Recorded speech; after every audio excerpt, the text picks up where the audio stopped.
Donc pour aborder cet exercice, il est impératif que vous ayez vu la vidéo précédente parce que là, on va voir les choses dans le sens inverse. Dans la vidéo précédente, on était parti d'une procédure qu'on avait transformée en fonction.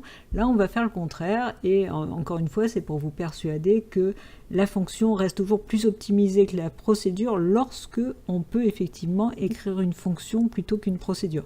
Toute procédure ne peut pas forcément se transformer en fonction. Donc là, on prend le problème à l'envers. On part d'une fonction. Alors, la fonction qu'on a choisie ici, c'est la fonction abs qui permet d'obtenir la valeur absolue d'un nombre. Donc, la valeur absolue, c'est la partie non signée, c'est-à-dire que vous gardez toujours la partie positive du nombre. Donc, si jamais j'envoie moins 3 est inférieur à 0 et je vais retourner moins 3, c'est-à-dire plus 3. Si jamais j'envoie 4, et bien 4 étant supérieur à 0, il va dans le else et il retourne 4. Donc, à chaque fois, la partie non signée. Donc, je récupère cette fonction en l'état, donc je vais la coller ici. Alors je vais arranger la position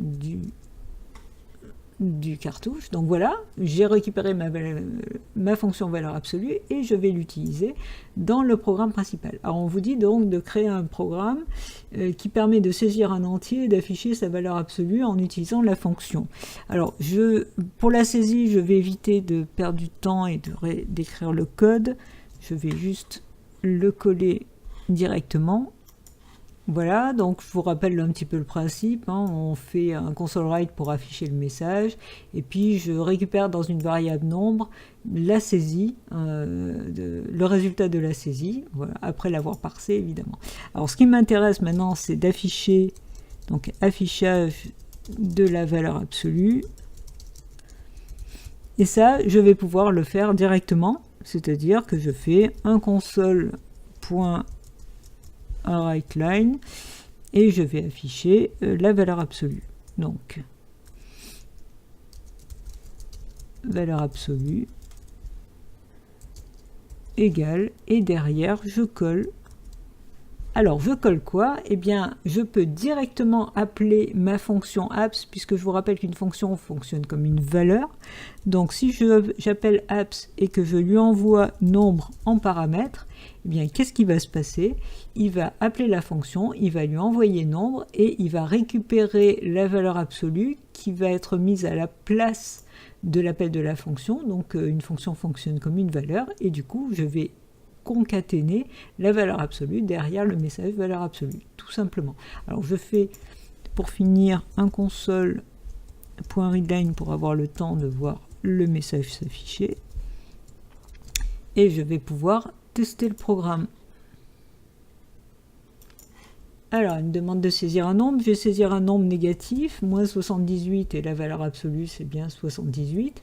Je vais retester le programme, cette fois-ci en prenant un nombre positif.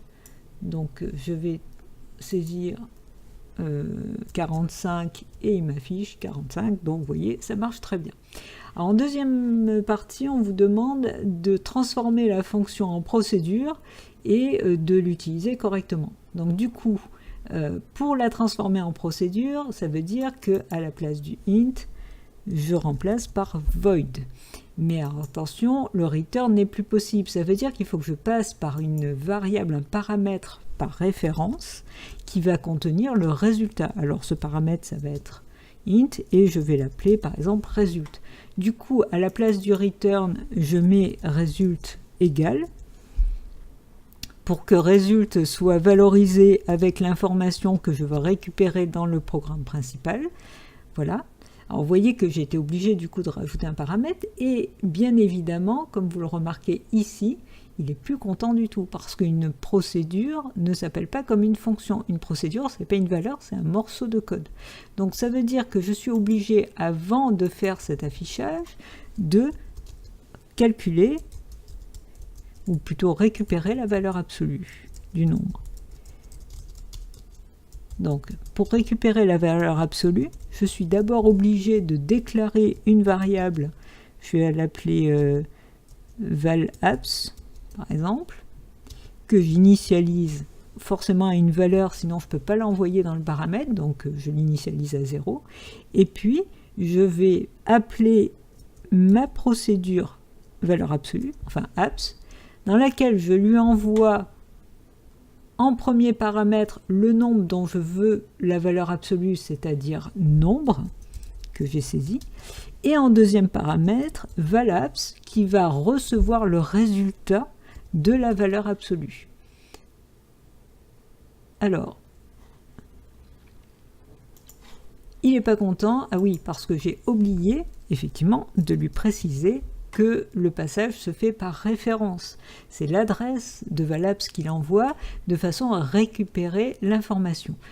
À partir de là, bien évidemment, je ne mets pas l'appel de la procédure ici, mais directement ma variable valAbs qui contient le résultat récupéré lors de cet appel. Alors vous voyez que c'est pas du tout naturel, hein, parce que comme au niveau compréhension, parce que il faut comprendre que valAbs, en fait, il est rempli par le retour de la procédure, enfin par la procédure, et qui donc on sent pas spontanément que c'est le retour d'une information. Donc c'est quand même beaucoup moins lisible, et en plus on est obligé de rajouter des lignes complémentaires pour pouvoir arriver à utiliser la procédure. On va tout de même exécuter pour voir si la procédure fonctionne. Donc là, je vais saisir une valeur négative, moins 65. Bon, j'obtiens bien 65. Et si je réessaye d'exécuter cette fois-ci en donnant une valeur positive, donc je vais mettre 12 et j'obtiens bien 12. Donc ça fonctionne, hein. Les deux versions fonctionnent, mais vous sentez bien que la version fonction est beaucoup plus performante, beaucoup plus jolie et lisible que la version procédure. Donc en résumé, à chaque fois que vous pouvez transformer une procédure en fonction, il faut le faire. C'est que vous avez vraiment affaire à un outil. Voilà, c'était deux exemples rapides qui vous permettaient de voir un petit peu cet aspect-là. Donc je vous dis à très bientôt et surtout pensez à coder.